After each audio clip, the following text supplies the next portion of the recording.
Broadcasts of the City of Neenah Common Council meetings are produced by University Studios of the University of Wisconsin-Fox Valley. Neenah residents can get information about City Council meetings, City Committee meetings, meeting agendas, and other documents via the City website, www.neenahgov.org. Neenah residents can express their opinions about city issues or about these broadcasts by contacting the mayor's office, contacting their city alderman, or by completing the electronic feedback form on the city website, www.neenahgov.org. All public portions of the meetings are recorded in entirety and are not edited for playback.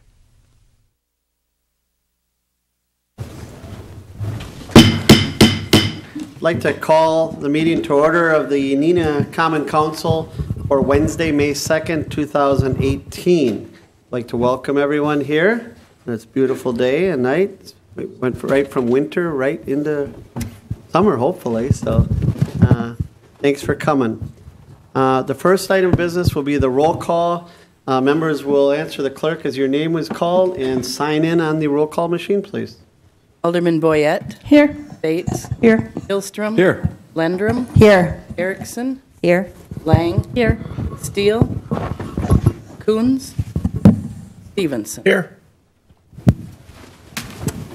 Alderman Coons is out of the country, so he's excused, and Alderman Steele excused. We have a quorum present. The next item of business will be the Pledge of Allegiance, and that will be led by Alderman Boyette. I pledge allegiance to the flag of the United States of America and to the republic for which it stands, one nation, under God, indivisible, with liberty and justice for all.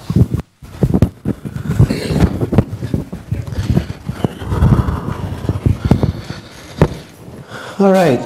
Tonight is we have a couple special things going on, I can tell by the crowd, so thank you all for coming. First item we have is kind of a yearly event. It's a fun event, and we have the Mayor's Neenah Poppy Proclamation. And we have the Poppy Princesses here, I see, so welcome.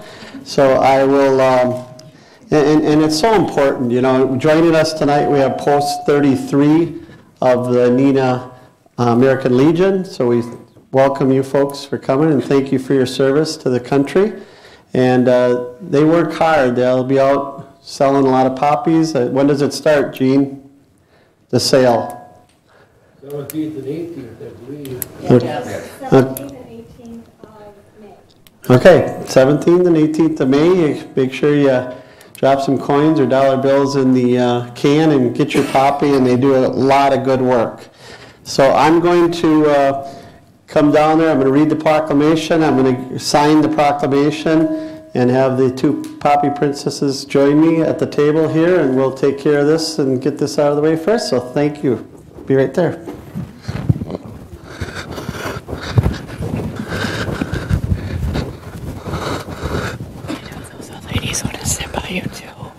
Okay. Come on, ladies.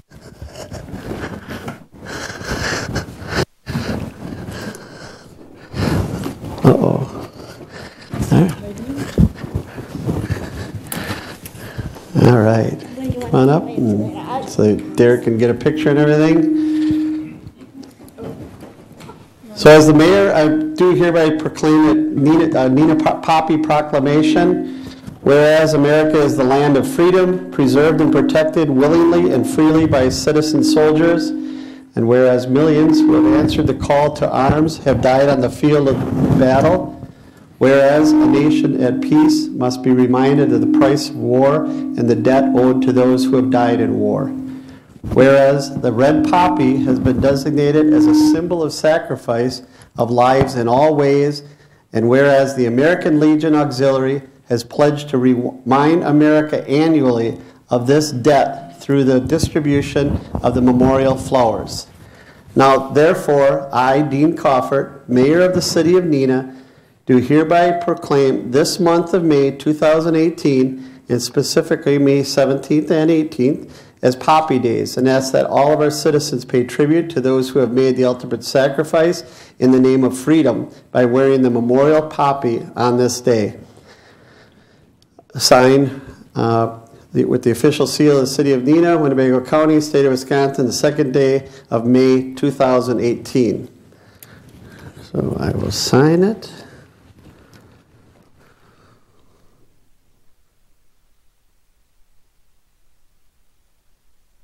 All right, thank you for helping. Thank you, young lady. All right, Derek, do we need a picture? Oh, we need a picture, I guess. Can you get another one? Yeah. Try to get everybody in here. We'll move in tighter. Yeah, there you go. Can you see it? Thank you. It's One more. Just stand up.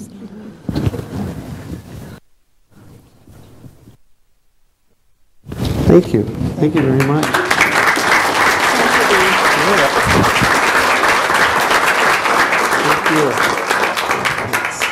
Thank you. Thanks for coming.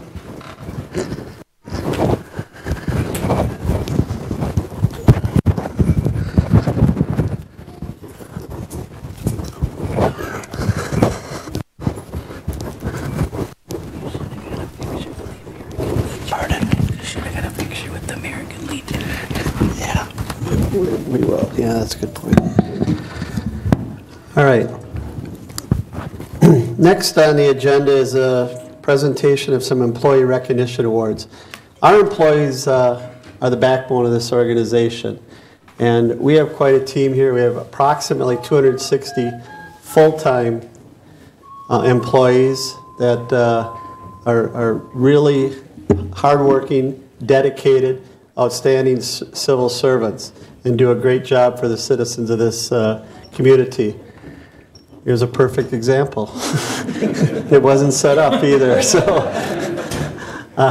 they answer the call whenever it comes in, and we really have a quality police, fire, public services, safety and protection services in this community. But throughout the city, our employees from top to bottom, they understand the commitment that they have to the citizens of this community. Thank you, gentlemen. Thanks for coming. And they work hard each and every day. They take a lot of pride in what they do. And tonight we're going to take a moment to honor some employees that have been with us for a very long time. And we're going to have a presentation of some employee recognition awards for 40 years and 35 years and 30 years, 25 years. So you can see that people, when they get a job here, they stay here, they work hard, and they've continued their employment, which isn't what's happening around the country, around the community nowadays, where people are long-term employees. So we really appreciate their longevity. And then after that, we're going to have some presentation of some exemplary performance awards, which I'll talk about in a minute. So joining me to help me will be the Council President, Tom Stevenson, and to give the presentation of some employee recognition awards, along with, I believe, Heather, Director Barber from HR. The department heads, Jerry and Jim. And the department heads from those that have employees that are hitting their milestone years. So those department heads will, the first one, Todd and I will go down there, and Jerry, if you could join us.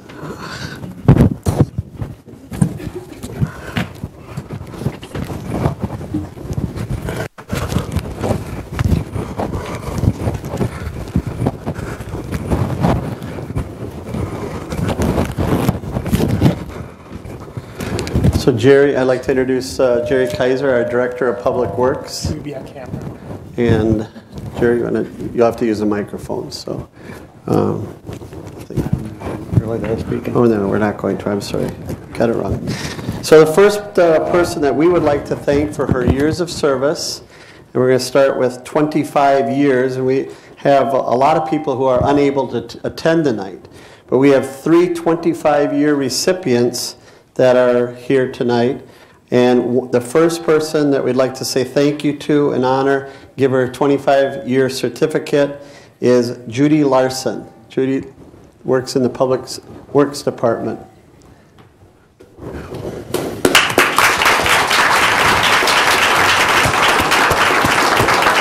Congratulations.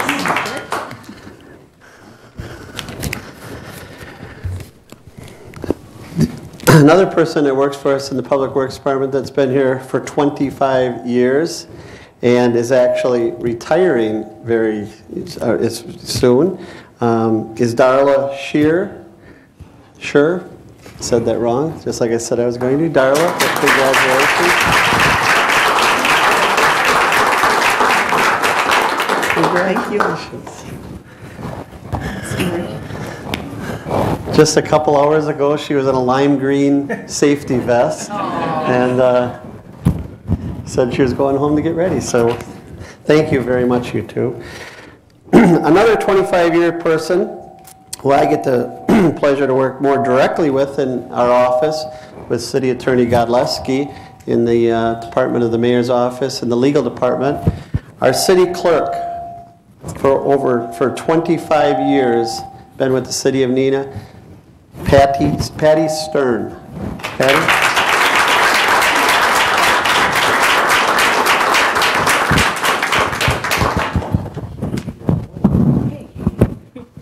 Thanks. Congratulations.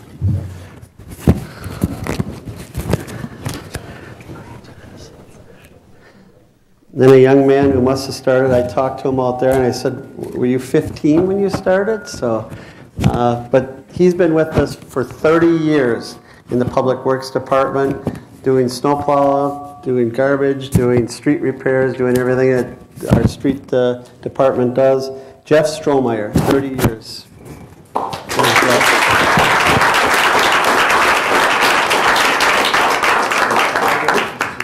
Congratulations.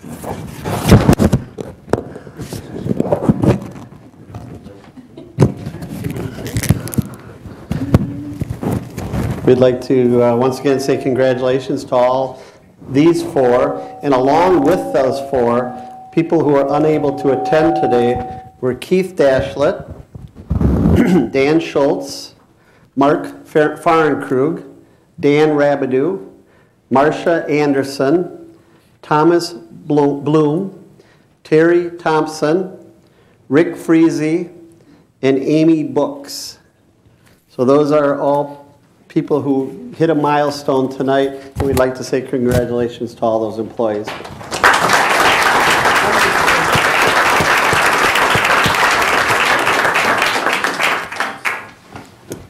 The next portion of our agenda tonight is for Exemplary Performance Awards. These will be presented by the department heads. Myself and Todd will take part in it. We started this program, the City Council and I, about 4 years ago. And we wanted to recognize those that really went above and beyond the normal work day and the normal work, what they had to do.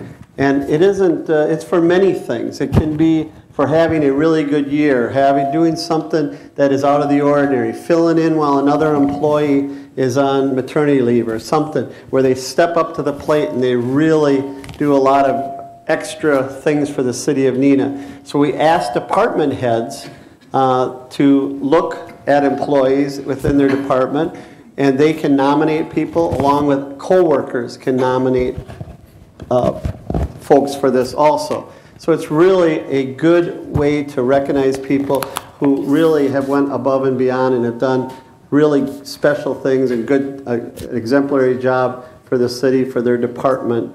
And sometimes, whether it be the co-worker nomination or the department head, I think when you're recognized by your peers, it's also really special. So tonight, we would like to first bring up Gretchen Robb, who is our library director, to make her presentation.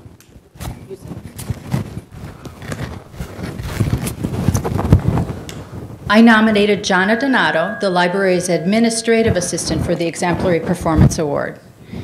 In 2017, Jonna became certified in lean training. The term lean was coined to describe the way Toyota conducted their business operations during the late 1980s. The basic principles of lean encourage the optimization of the processes used in an organization and help to increase quality and encourage maximum value for customers, or in the case of the library, for staff and patrons.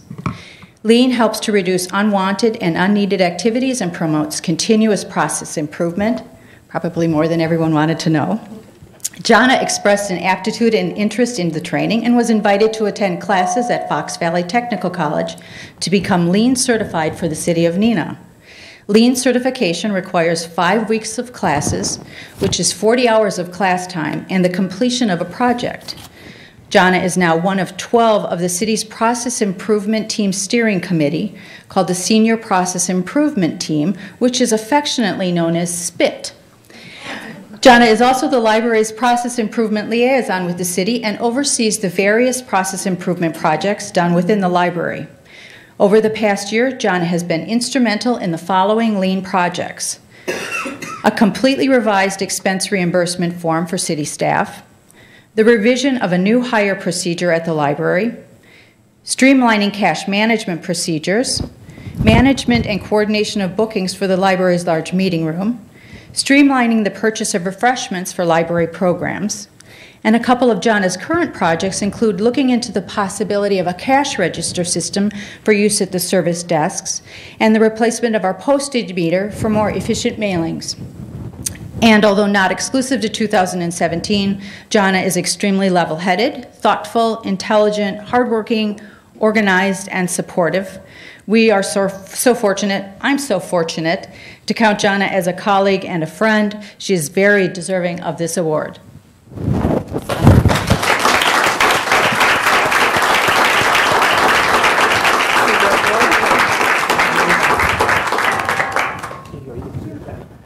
Should we sit down? Should we wait here? You can sit, sure. We're going to have Katrina come up then, right? Stay. You can sit. Thank you. Next, we'll have Katrina Wolf from the Neenah Library to present another award. Okay, I am presenting this award to Donna Light. She has been an exemplary employee from the moment I hired her. I am constantly astounded by how much Donna is able to accomplish during her hours at the library. She performs more story times than any other part-time librarian. She also creates attractive displays, manages our play and learn totes, and handles every question with total aplomb. Donna is always bringing new ideas to the table, and even better, she's willing to put forward the effort it takes to bring those to fruition. She's not just an idea girl. Because of her, our story times now include yoga, bubbles, a ukulele, and more music than ever. I knew Donna would be a good children's librarian when she chose to describe the whirlwind that are summers at the youth department as exhilarating instead of the sometimes used exhausting. In addition to all this, Donna is a joy to work with. She brings a positive attitude to all situations, even, and sometimes especially, this challenging ones. She's constantly one of the first to embrace and adapt to change. As a supervisor, sometimes my job is to be the no person or try to look at the bottom line and what is cost prohibitive. Donna is the embodiment of what a public servant should be. She is patient, respectful, compassionate, whether it's for a mother struggling with her overtired toddler or kids on Minecraft who are trying to join worlds. Donna's always coming up with ways to say yes instead of saying no. So thank you, Donna, for everything that you do, and never leave me.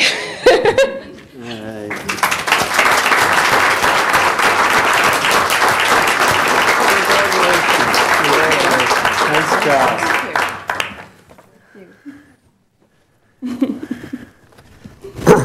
Congratulations. The next recipient will be announced by Police Chief Kevin Wilkinson. Thank you, Mayor. Second half of 2017 proved quite a challenge for our non-sworn personnel because of people leaving for one reason or another, a promotion or retirement or whatever it was. And we have a relatively small core of people that take care of those duties, the clerical duties. And so when we were missing 2 people for much of the second half of the year, it really put quite a strain on our resources. We don't know from one day to the next what we're going to have. These clerks don't know when they come in because they don't know what officers are going to have made what arrests overnight and how many people are going to be in jail. But the district attorney's office wants those reports first thing. And they have to be typed up and all of the associated documents have to be assembled. And so there's a real time crunch in the beginning of every day, depending what happened the night before. And when we were missing the night shift dispatcher, who would be taking care of many of those things, and we were missing one of our key clerks working day shift, it really created quite a burden. Fortunately, we had a couple of employees who really stepped up. Marion Roovers and Lisa Mady, both long-term employees at the police department, did what they had to. Marion isn't able to be here tonight, but Lisa is here with us, so I get to pick on her just a little bit. When I came to the Appleton Police Department in 1988, there was this nice young lady working at the front desk, and that was Lisa. And we worked together there for a few years, and then she came here to Neenah in 1991. So she's coming up on her 30th year of service already for the city of Neenah. But she hasn't lost her enthusiasm or her smile or her kindness or her optimism or her diligence when it comes time to work hard. And so she and Marion both were coming in early, were staying late, were doing everything that they had to keep us caught up. Now, it would be nice if I could say something really flowery about that work, but it's not fun work, it's not particularly rewarding work. It's just work. It's just preparing paperwork, and it's a tedious work that had to be done, and they stepped up to do it. I'm sorry to report tonight, and I hope I can get some sympathy from the group, to report that Lisa is still recovering from a fractured gluteus maximus, if everybody could say, "Aww." And that's because she busted her butt the second half of the year and really never lost a beat. I mean, she was still as upbeat all the way through it. I'm really proud to have known her all these years, and the great service that she's provided to Neenah has been outstanding, and I'm glad that she is a recipient this year of our Exemplary Performance Award.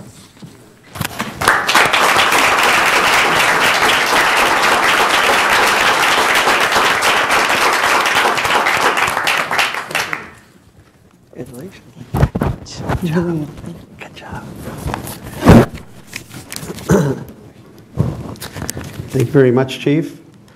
The next person to present will be Chief Kevin Clone from the Neenah Menasha Fire Rescue. Thank you, Mayor, members of the council. Tonight I have honored Tara Ellis, our Fire Department Office Manager, for this Exemplary Performance Award. And I have to also honestly say that I have never witnessed anyone who can multitask the way Tara can.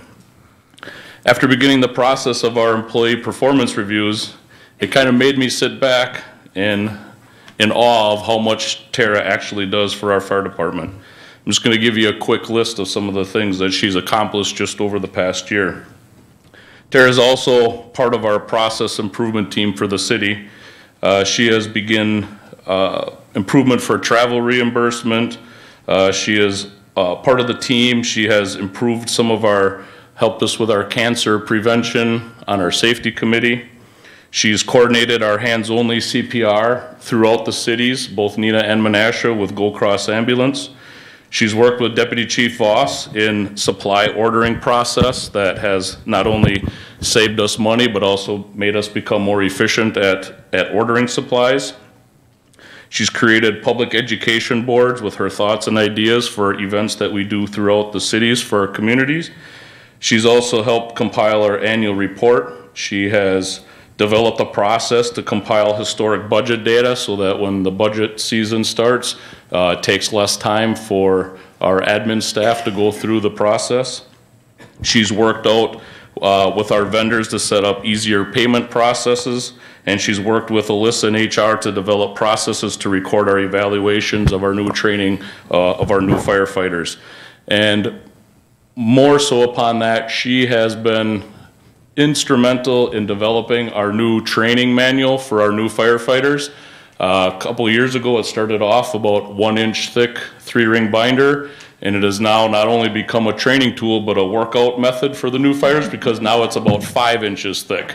And the key is, though, is that she has organized that and changed it several times to make it a lot easier for not only the training officers and the captains, but for the new firefighters themselves. And it is truly, I would have brought one with me, but I don't know if I would have been able to carry it over here, but it is truly a really remarkable book that not only of our new hires use, but some of our other experienced firefighters, because it has so much information in it. So besides that, she answers phones, makes appointments for public education events, assists with payroll, coordinates activities for calendars for 3 fire chiefs.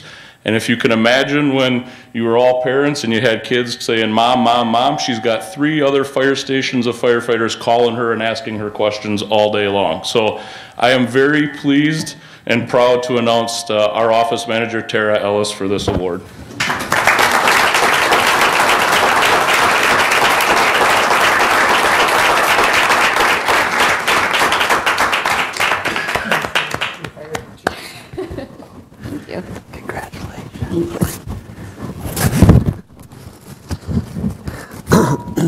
Tara's son is here tonight. Does she have time to do anything at home? All right. The next presenter will be from the Department of Community Development, our director, Chris Hayes. Chris?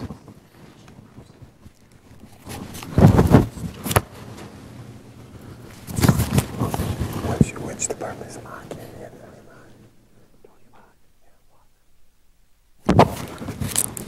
Thank you, Mayor.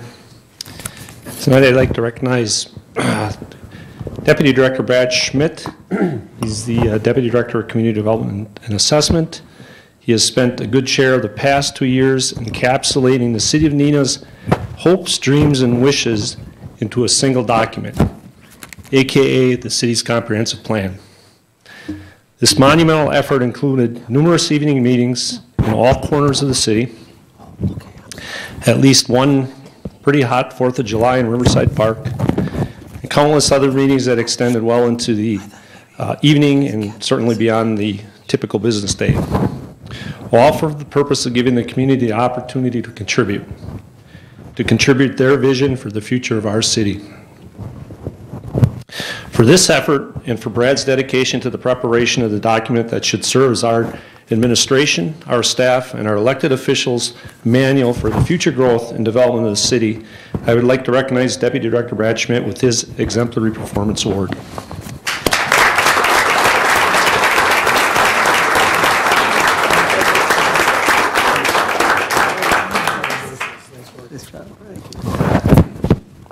I would also like to thank Brad's wife, Lindsay, his daughter, Paige, and his soon-to-arrive second child for sacrificing their time to allow Brad to do this important work for the future of Neenah. Secondly, I'd like to recognize Chief Building Inspector Brian Walter. Brian is being recognized this evening for his initiative to implement a new permitting software system for the City of Neenah. Brian's recognition of the obsolescence of our former software, his vision for what could be, and his dogmatic persistence to encourage positive change has led to the implementation of this new system that will not only increase the efficiency and accuracy of the inspection department, but more importantly, will dramatically improve the opportunity and experience of our customers via online permitting, essentially extending our hours to 24/7.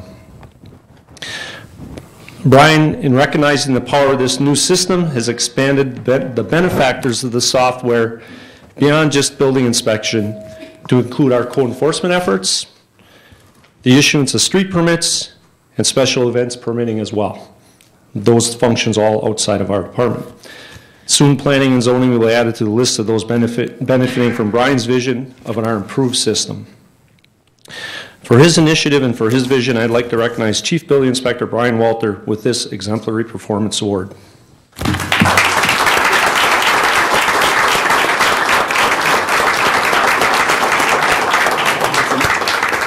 Thank you, Brian. Nice job. Thanks. I would also like to recognize Brian's wife, Linda, who's here tonight, for everything she does to contribute to Brian's success. I'll leave it at that. Thank you. All right. The next presenter tonight will be our Director of Human Resources, Heather Barber. One of the benefits of the way this program was written is that we're allowed to cross department boundaries as we make nominations for the Exemplary Performance Awards. So tonight I am nominating someone from a different department, so I won't have as much information as some of the others because my exposure is limited. So good or bad, my speech will be short. I am nominating Tony Mock. He is the plant operator for the water department for his work with the newly created Neenah Safe Team, whose mission is to work in partnership with employees and leadership to proactively identify workplace safety needs and eliminate safety hazards in order to create a safe working environment for all employees. The team is made up of employees from Public Works, Water, Cemetery, Parks, their supervisors, and me. Tony Mock volunteered to chair the monthly committee. Since October, Tony has provided direction, suggested topics, and assisted the group in moving forward on several safety initiatives. His leadership and the additional time he spends on work for the team is sincerely appreciated, and I look forward to the committee's continued growth through Tony's vision as the team leader.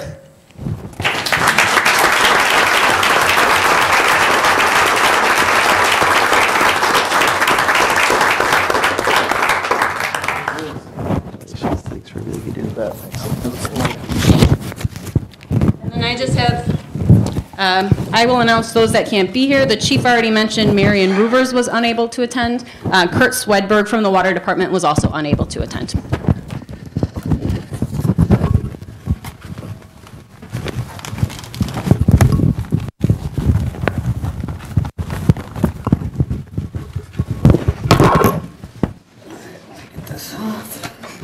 Well, thank you to all the folks who came here tonight. We want to give the congratulations one more time to the people who got their exemplary performance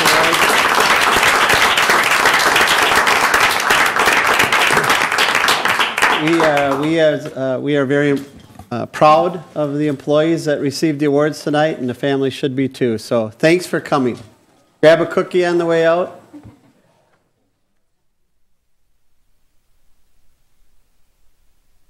Make sure you grab a cookie, otherwise tomorrow they'll be in the mayor's office and I'll have to get 3 or 4 of them. So there goes the wellness program. Yeah. Jim helps me, right, Jim?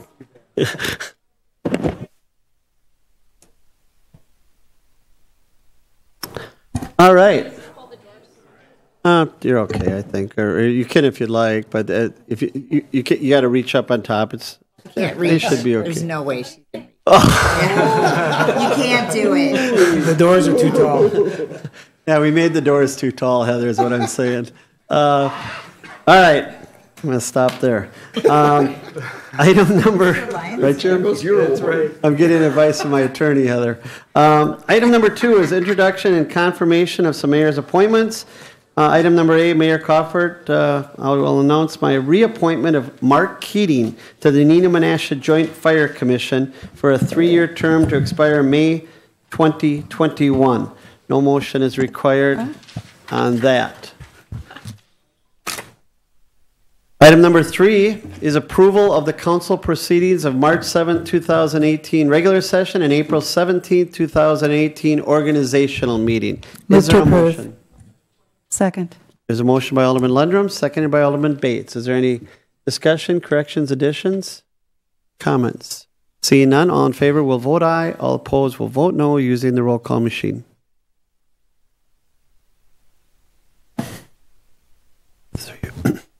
There are 6 ayes, 2 absent, and 1 abstention. That's so ordered. There are no public hearings, no plan commission reports. Item number 6 is the public forum. The public forum is an opportunity for anyone in the community to come and speak to the council on any issue that they would like, any topic. We have these at the beginning of every council meeting, the first and third Wednesday of every month normally. All we ask is that speakers give their name and their residential address just so that we have it for the record. and you're allowed up to around 5 minutes to speak on any topic that you'd like. So we'd welcome, at this time, I would open up the public forum and welcome anyone who would like to address the City Council on any topic. See no one? Oh, sorry, Dwight. Come on up. Come on up, Dwight. Welcome. Good evening, Mayor, members of the council. Dwight Kerr. I live on 434 High Street in Neenah. I don't know if this is on or not, but with our recent good weather, and this is with our experience from the Kimberly Park issue with the Pokemon Go. Here's a picture I took that maybe we can get some help. It looks like we're starting to have some people from the Pokemon Go also start to congregate down by Cook Park. The real reason I'm here is for the Loop to Lake Trail. And I've sent each of you a copy of this. I got it a little earlier to you than I did last time. The creation of the Loop to Lake Trail will forever change the West Doty Island neighborhood. 350,000 annual users as of 3/23/2018. Future Neenah still promotes this number. However, no one can be sure exactly how many will be using the trail in part or in its entirety on any given day. We can be assured that there will be a significantly larger number of users of the trail during the warmer months than, say, the middle of January. We'd be naive to think that any number or kind of signage is going to deter the daily user of the trail from going past our homes. Our privacy will forever be invaded. Our front doors, living rooms, and bedrooms, excuse me, and in most cases within 20 feet of the sidewalks. Thus, the outside noise and activity will be inside our homes. While most users will behave responsibly, there will be those that will not.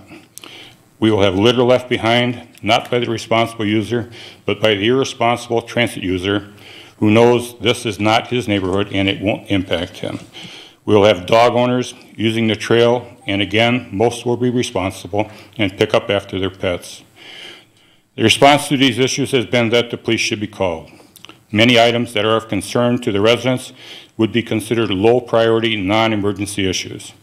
The police would respond to them as soon as they could get an officer out to our neighborhood. A recent call of this nature to a vehicle incident that had stalled and was partially blocking an intersection in our neighborhood took 15 minutes for an officer to respond. Upon arriving, the officer apparently did not see the red pickup truck being pushed by 3 of the passengers and instead turned left at the intersection the vehicle had been blocking. Unless the Neenah PD Bike Patrol is on the trail, their response time to an issue will be no faster than that of a patrol car. Their presence on the trail, however, will act as a deterrent. The City of Neenah is going to great expense to put a parking lot, and I guess this is somewhat outdated because the parking lot is probably about 30% complete as of 4:30 today. I didn't know that when I wrote this. Going to great expense to put a parking lot at the north end of the trestle for residents of the neighborhood to use. At the meeting on 4/16 of this year, it was stated numerous mothers have been observed using the Friendship Trestle Trail, i.e. driving up, unloading their strollers, packing the kids into the strollers, and walking on the trail. There was no mention of where they lived in relation to the parking lot they were using. They may have lived 2 blocks, 2 miles, or 20 miles away. There is no resident that lives more than 4 short city blocks from the trailhead. While there may be that resident that feels a need to drive 4 blocks, park, and use the trail, the parking lot seems like a huge expense.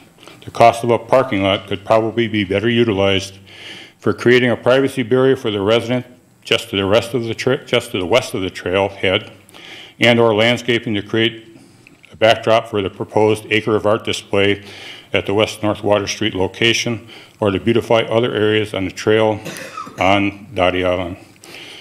We propose relocating the proposed relocating of the trail from River Street, as was originally presented to the residents in a meeting at the Y in early 2017, to West North Water Street at the meeting on 4/16 of 18 came as a major surprise to the residents. Northwest Water Street and River Street are very narrow streets in comparison to other streets in the city. The response to the concern about the narrow streets was, and I quote, "The new Neenah Bridge will be 14 feet wide," unquote. This is 2 feet wider than a lane of traffic on Highway 41. Quote, "Total Doty Island residential accommodations for bikers and pedestrians are 14 feet wide. 2 of the sidewalks, 1 on either side of the street, equal 8 feet, and on-street bike allotment is 3 feet in each direction for a total of 6 feet.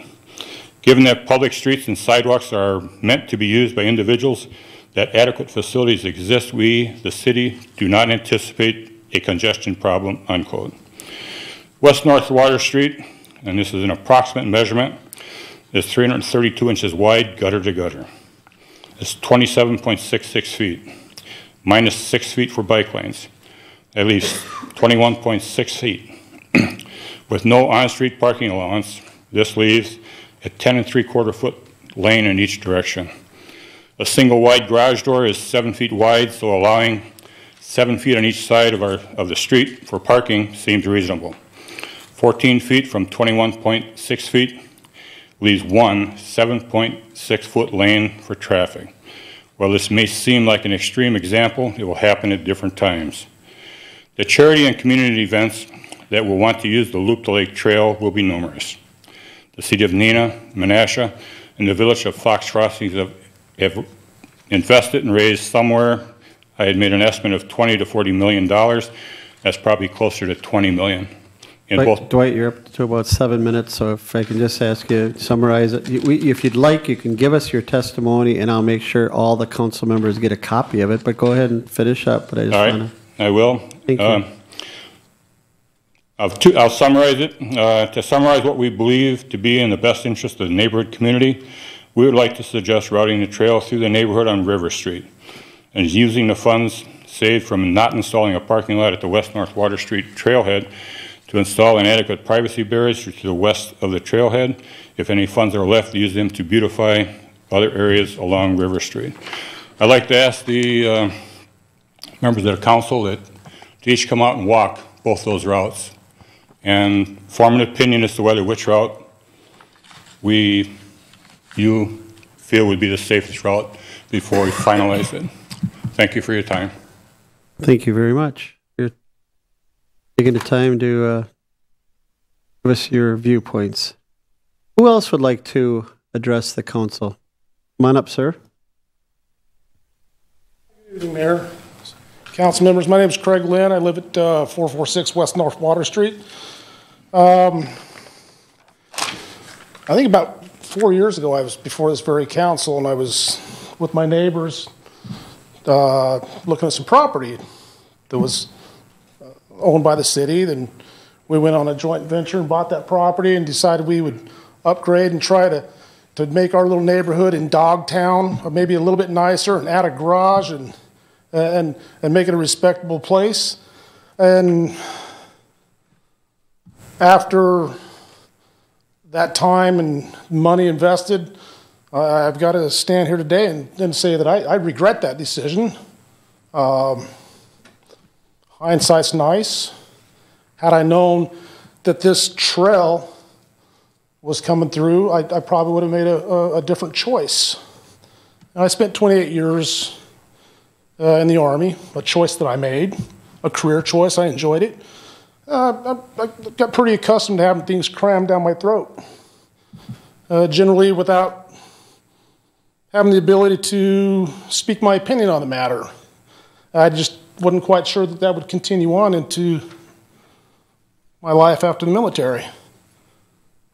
But this trail, it's being crammed down our throats.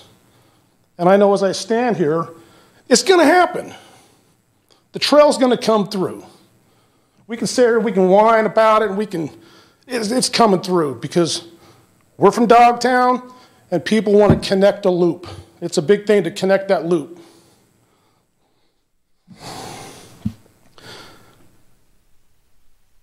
I understand community growth and very little. I understand highways come in and neighborhoods got to be moved and things of that nature, but to connect this little loop, we got to run a trail. It's not even a trail. we're going to run what we call a trail right through our neighborhood, 17 foot from our where we sleep at night, where we lay our heads. This is a mistake, not only from a safety perspective, which Dwight has talked to some extent. I guess maybe I'm being a little more selfish. And I know as I back out my driveway every day, right now when I go to work, I try to imagine what it's like with 11 billion bikes riding up and down the sidewalk. I guarantee you someone's going to get backed over, not by me necessarily. I'm not saying that's a threat. It's going to happen with all the driveways and the people that live in that neighborhood. Something's going to happen. We already have to deal with the YMCA. Go through the YMCA area every day at 5 o'clock. You'd think you're at Disneyland. There's no rules. Kids scattering everywhere, people pulling up, dropping their kids. We deal with that every day. And the reason there hasn't been an accident yet is because we're good people. We're good people. We go through there every day. And if we drove through like most of the clowns that run around, it wouldn't be so good. But we do care about our neighborhood. Who has this affected so far? Right now, the trail's not even in, but I can tell you that my very best friend that I had since I've been out in Wisconsin doesn't have a house anymore. Right now, it's a parking lot. Got moved. I'm sure he did well on his house. I mean, it wasn't the nicest house around. I'm sure he probably was compensated well from the city. I'm just curious now, as I mentioned before, investing money, buying property, building a garage, for what? What's going to happen to my property value? It's a rhetorical question, but we all know the answer. It's going down. It's not a trail. It's not like the trail that runs through the back lot or the back 40 around. It's through our front yards. So, although my good friend who was made to leave from his house, I'm sure he was compensated well, but again, I'm not a resident expert. I'm only making assumptions that my property value is going to go down. I don't know if the city is going to maybe look at the depreciation on that and compensate. I doubt that. I guess really the only thing I'd like to know is, knowing that this trail is going to come through, is when that trail comes off where the bridge is, why does it have to have a sign that says hang a left and go down Water Street? Why can't it go down River Street, like there's been many proposals? Say, for one. Two, I'm an equal opportunity employee. I like to share. I like to share. I want to share that foot traffic and that bike traffic with my friends on River Street, where there's fewer driveways, fewer people. I want to share that with them. Mind you, when people come off the trail, whether it says go straight ahead on River or not, they're still gonna come down our street. I'm just asking maybe to try to minimize that a little bit. If we could make the trailhead go down River Street, we'll still be able to go in front of the power plant. We're just asking for it to not go 17 feet in front of our bedroom windows. Because they're still coming, and we know that.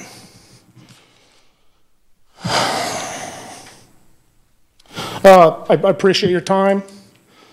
I sincerely do. It's easy. I know I'm saying, hey, you know what? I want some of this problem to go to River Street. And I know that sounds selfish. I dare to ask anybody on the council if anybody would want that very trail going 17 feet in front of their place. And I think the answer would probably be no, even if it's for the better good of connecting the loop. I would like to thank Carrie. I know you're the only council member here who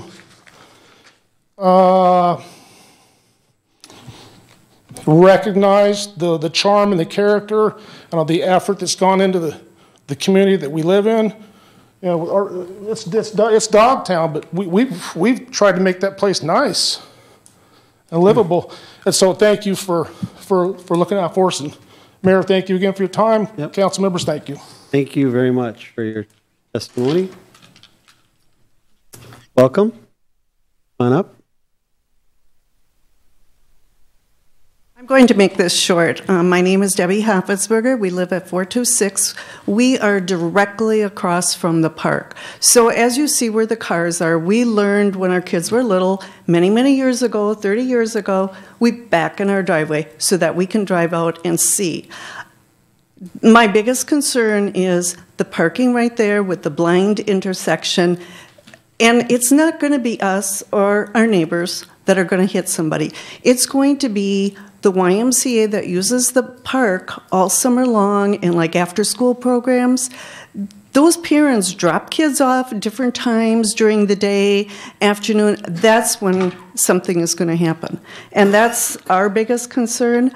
Besides the Pokemon Go, so there's cars there in the evening too, and it is a narrow street, and that I really want the safety issue addressed because I don't think I could function if I saw a little kid get hit there because of the extra traffic. So that's my concern, is the safety. Thank you. Thank you very much for taking the time to come and give us your thoughts. Who else would like to speak? Welcome, Barb. I don't know if that's a good thing or a bad thing that you know my name right off the bat. Barb Jerkowic. We go way back to my days in Madison, so welcome. Thank you. I live at 500 West North Water Street, and earlier this week I dropped off 18 letters from homeowners to the city clerk's office who live along West North Water Street, and I received 4 more letters between yesterday and today, making the total number of letters from the residents in West North Water Street who do not support the Loop the Lake Trail coming down their street and sidewalk to 22 out of the 29 homes, resulting in 32 signatures from people whose neighborhood and lives are a proposed part of Loop the Lake Trail.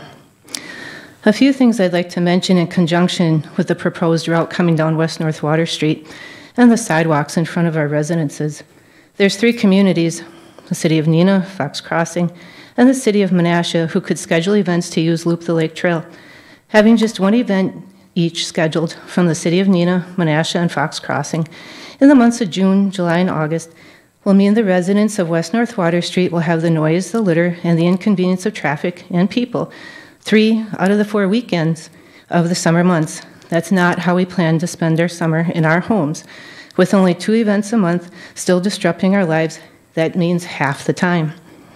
Technically, the cities of Neenah, Fox Crossing, and Menasha are not really hosting these events. The neighborhood of West North Water Street residents are hosting the events as they come through, and I and my neighbors don't recall signing up to host any of them.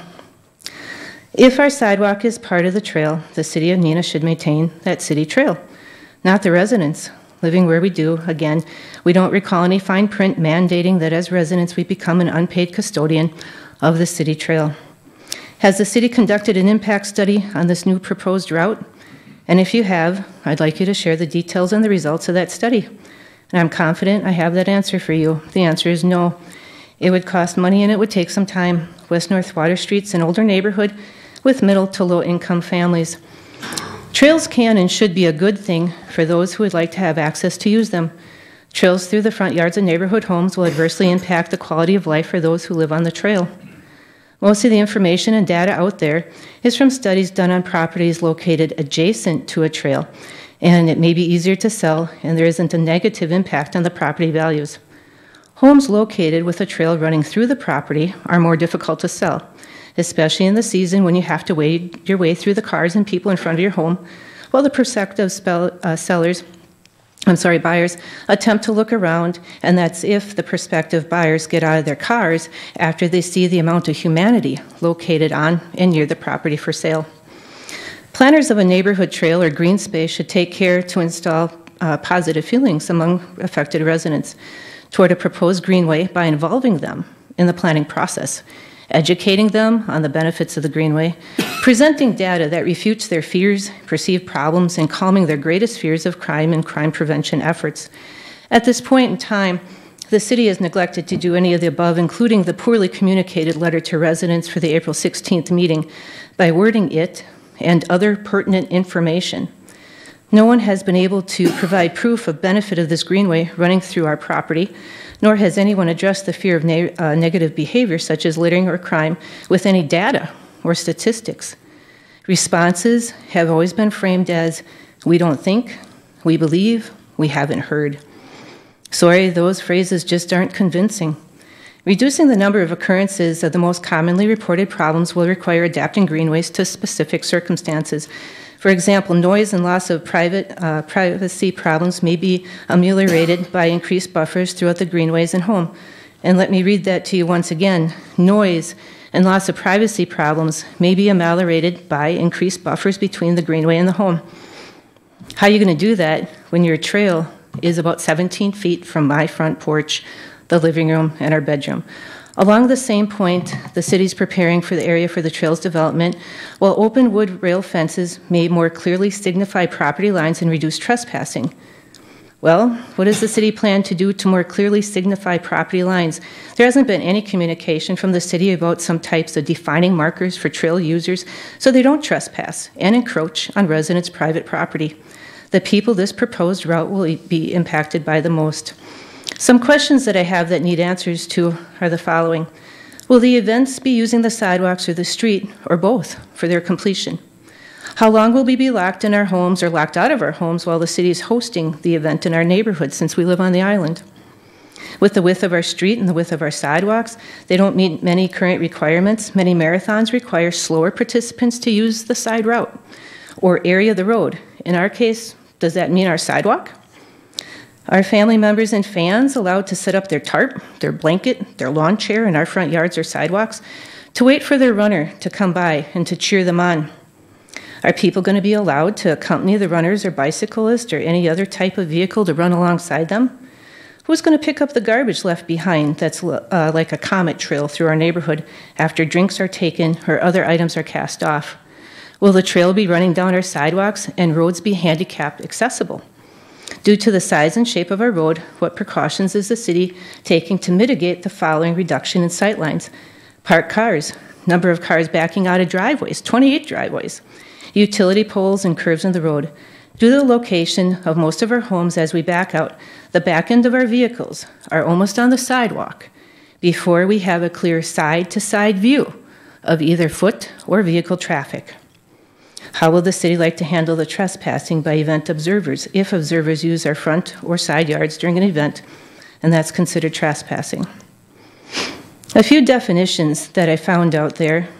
A trail is a route that's designed, designated, or constructed for recreational pedestrians, used or provided as a pedestrian alternative to vehicle routes within a transportation system. Trails are pedestrian routes developed primarily for outdoor recreational purposes and do not connect elements, spaces, or facilities within a site. Trails are largely designed for pedestrians to experience the outdoors and may be used by a variety of users, but they're not designed for transportation purposes. Or maybe you want to call it a shared path use.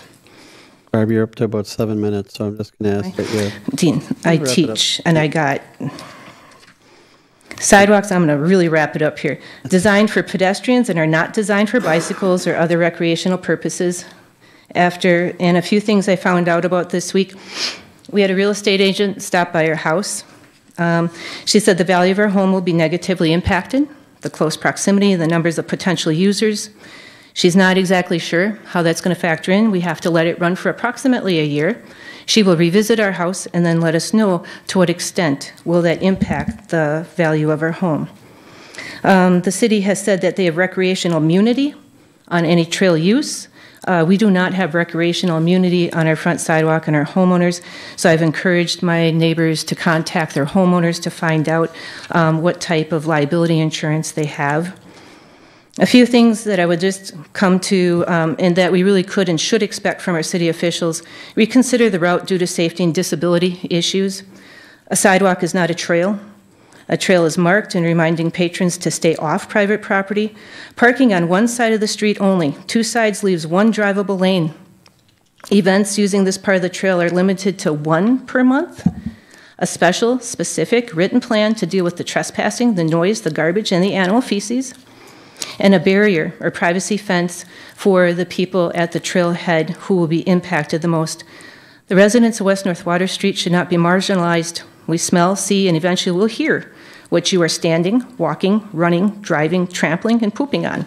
And that would be the character of our neighborhood. Thank you. Thank you very much. Appreciate you coming. Anyone else would like to talk to the council on any issue?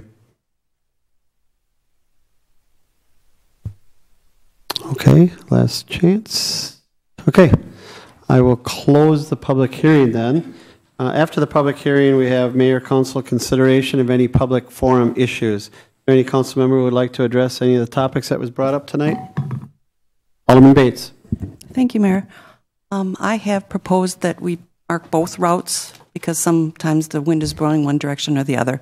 I don't know if that would help you any. The other thing I want to stress to people is when they say they've called in an agent to say that their property value was going down, and I wasn't here when it was called Dogtown, but I do know that the city has taken very positive steps to improve. If you look at your view across the lake, several people said they've been here 25, 45 years.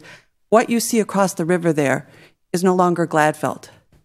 I mean, that's got to be a big positive for your properties and your neighborhood. I mean, it's a gorgeous view now, and it's become a recreational area. And as you see, sometimes when you get the benefit, you get some of the responsibilities along with it. The other thing that used to be over there after Gladfelter was kind of in the dust was Minergy. And if you'll remember, at one time they said they were going to be burning tires for energy. I can't imagine what that would have done to your properties. It would have been horrible. We stopped that. They were planning on burning medical waste, another thing that would have been extremely detrimental to your properties, but we stopped that. We worked, just a few years ago, we worked to stop Minergy, to take it over by the city. The taxpayers are paying money in it. The TIF districts are paying money for it. So I understand your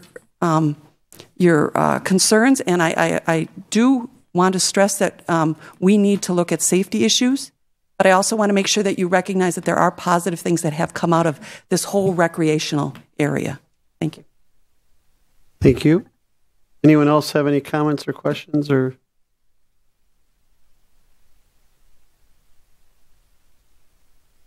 I do have one question. So the picture that was put up early by Dwight, so are you telling me that that's a Pokemon Go stop? It is, Mayor. That was taken April 30th. Well, you're assuming, or do we know it is or not? I guess I'm just asking. I mean, we have Pokemon Go stops all over the city, and we went to great lengths to get rid of the Pokemon Go stop at Kimberly Point. I particularly, along with Mike Kading, we kind of we angered a lot of people, but I think we made a lot of people happy. But we're not going to be able to. I mean, it's something that is a little bit out of our control. But you think this is a Pokemon Go stop? We'll find. Is it? Okay, good. I just wanted to know. So hopefully it's not one of the super stops or whatever like Kimberly Point had. So I've got one other thing I'm going to mention. If the council's okay with it, I will allow Barb to. You have a question, Barb? Is that okay? You gotta speak up. Go to the microphone because otherwise we can't hear you. Thank you.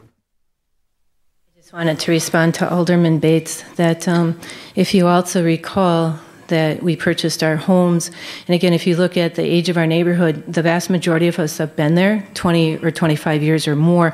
It's not a transient neighborhood. There's very few rentals there. But any business or industry that was put in at Arrowhead Park was done so with the blessing of the city of Neenah. And so that's from Minergy down to the tire burners to whatever. So that was the city of Neenah allowed that to go in, and the city of Neenah did take that out. But I just wanted you to know that we've lived there before Minergy was built, and the city allowed that to be built at Arrowhead Park. All right. So we're not going to get in a back and forth here, though. I'll just be careful, okay? Go ahead, Alderman Bates. I just wanted to know, Gladfelter was there first, though? Mm-hmm. Oh, okay. Yeah, I mean, okay, just to wrap up here, we do appreciate all you folks coming on whatever topic you're here to talk about. I will make a couple comments. I lived in Dogtown, and we affectionately call it Dogtown. The Vondrachiks, the Fales, the Ellises, the Cofforts, and You know, it was a great time back then. And thank God the statute of limitations have run out on a lot of things, or I may not be mayor. But we had fun in that neighborhood, and it was a great place to live. And I know your home is your castle. Is it my place? You know, that's how I view it. We have taken a lot of steps to help the neighborhood. The Rock the Block program that was recently there, that helped the entire neighborhood, and that was a good effort with Habitat for Humanity. I think a lot of the local homeowners also then took the opportunity to spruce up their homes and that, and we really appreciate that. I took the liberty, there's a lot of what ifs, there's a lot of accusations about crime and all that, trespassing. You know, I took the opportunity to talk to how you say town of Menasha, the village of Fox Crossing, our friends over there by Fritzie Park in that area. Crime has not risen hardly at all. There's houses along the trail on North Lake Street on both sides, not as close. I mean, but there's houses right there, and they walk right by. Crime, trespassing, those types of things some of the things that you talk about just have not happened by the village of Fox Crossing Police Department or Menasha. There are people all over this community, Memorial Park, Riverside Park, the Neenah swimming pool. There's a trail on South Park that goes right, you know, literally in front of people's home down South Park. You know, it may be different, but those people are inconvenienced at times when there's special events at Riverside Park, and we hear from them in that. We hear about some of the problems, maybe noise, amplified noise, music, things like that, and we have changed our policies then to help the neighborhood out. But trespassing, garbage, tarps on lawns and that, nobody has seen that yet, but that it will change. So throughout the trail, there has not been a high incidence of criminal activity. Herman Dolly Park, things like that. There is the occasional vandalism that we see throughout the city. I also have taken the opportunity to talk to a couple of realtors, and I asked them about that. Is a home that's in front of a trail in the town of Menasha, the CB area, or Memorial Park, the homes that are next to Memorial Park, the homes that are next to Riverside Park, not the larger homes on Wisconsin Avenue, but the ones maybe on North Park. Have they seen a decrease in property values? And these realtors that I talked to at least said, in their opinion, they have not seen a decrease in residential property owners. We don't want residential property values to go down here in the city. So we will do what we can to ensure that. So I know there's no answer is going to satisfy you totally. As I stated, your home's your castle. Discussions are going to continue. We have had some discussions with staff, myself with staff, on what our next step is. I haven't sat down and talked to the chair of the Public Services Committee yet to see what the next step is. But I have some ideas too. And we're going to probably very soon probably have another meeting. So you'll be all made aware of that when that meeting is going to take place. Alderman Boyette. Thank you. So I'm really confused because I know you all went to a meeting and you were told this, but we don't have anything in committee, and we haven't had anything presented to us as a council for this change. So I'm taking this as a proactive approach, and I'm thanking y'all for being here and due diligence on all your facts, because I appreciate everything you're giving me for knowledge and information. This is great. And I hope you continue to feed it to me, because there's nothing actively being done about this right now. So you can relax a little bit. But again, apparently we're going to have some more meetings, so stay tuned and keep coming. Thank you. I just also want to make the folks here and maybe even the council, because today I received the minutes from the Neenah Menasha Sewage Commission. And just to update, the Sewage Commission, I believe, did move to accept the memorandum of understanding with the city of Menasha with regards to the conditions to have the trail go between the Neenah Menasha sewage plant and the water on a boardwalk or however they're going to do it. We're not as intimately involved with that because it's city of Menasha. It'll come out at the We Energies, former We Energies property, and quite frankly, one more good thing might come out of this, that we finally clean up that We Energies property. But that route has been recommended for approval, and I believe the city of Menasha is going to take it up Monday night. So the council knows on that. Okay. So thank you all for coming, and we will try and keep you informed. And this council, you could tell they were listening intently. So, okay. Thanks, folks. Okay, item number 8 is the consent agenda. Is there a motion on the consent agenda, please? Move to approve. There's a motion by Lendrum. Second. Seconded by Stevenson to approve the consent agenda. Is there any discussion? All in favor, signify by saying aye, or will vote aye. All opposed will vote no using the roll call machine. That motion passes 7-0 with 2 absent. Item number 9 is reports of standing committees. Item number 8 is a regular Public Services and Safety Committee meeting of April 24th, 2018. Chairperson Bates. Thank you, Mayor. Reporting out from the regular Public Services and Safety Committee meeting of April 24th, and the minutes can be found on the city website. Committee recommended council approve the new beverage operator license for Connor D. Ryan. Would you like to make that motion? Or? Move to approve. Second.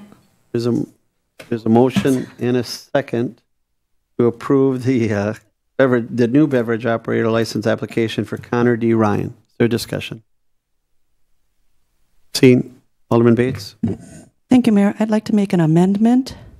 I move to amend the motion to approve it to be a probationary license for 1 year, not allowing any infractions that would be reported on the form or anything serious with alcohol use. And if that gets a second, I'll tell you why.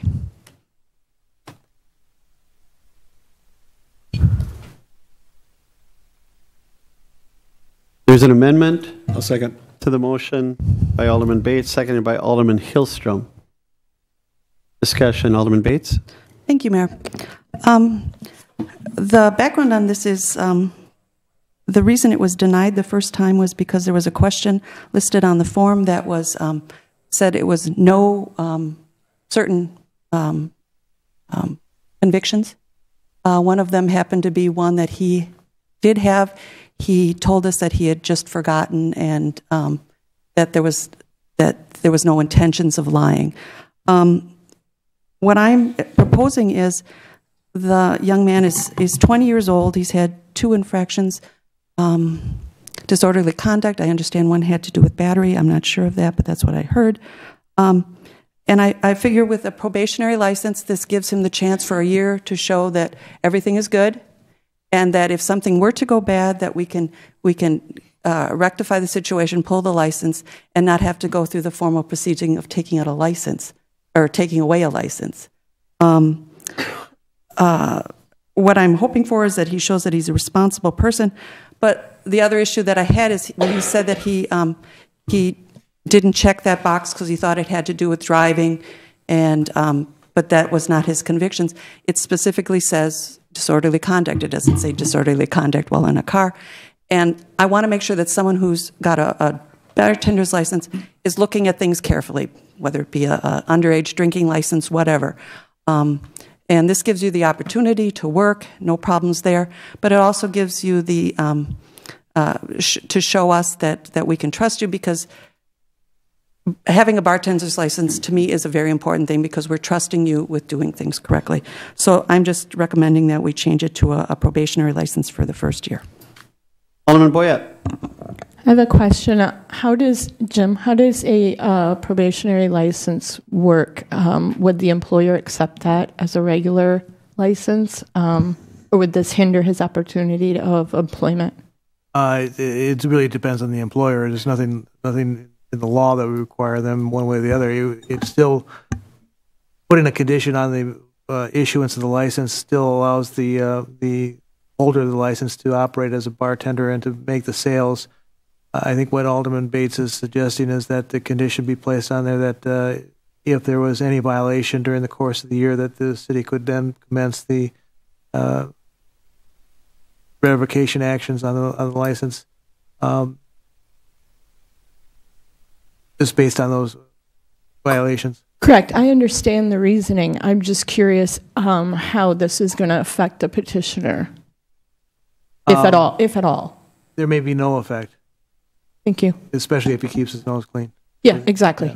Okay, thanks. Alderman Lendrum. Thank you, Mayor. I won't be voting for this amendment because we had an opportunity to address Connor directly in committee. And we asked you several personal questions, and you shoulders up, you looked at us in the eyes, you answered clearly and maturely. You have your grandfather next to you again tonight, as you did in committee, to vouch for you, and I think he called you a wonderful young man, you know, no matter about these things in the past. So I appreciated how you answered us, and you did look us in the eyes and answer some very difficult questions. So I won't be voting for this amendment. Alderman Bates. Thank you, Mayor. One of the other things that came up was when we asked, were you instructed by the person at the desk how to fill out a form, and if you have any questions, come back. And he said no. He just took the form and left. And talking with our staff, they do remember making the speech that they always do with these, saying it's important, fill out any questions if you have something, because as we know, sometimes they have a question saying, well, this happened to me. I don't know if this qualifies to be a yes or no on this question. We will answer that as long as you answer truthfully. But when you said that you didn't get any information and our staff says you did, that's bothersome too. Anyone else? Is a motion a second to amend the original motion by Alderman Bates?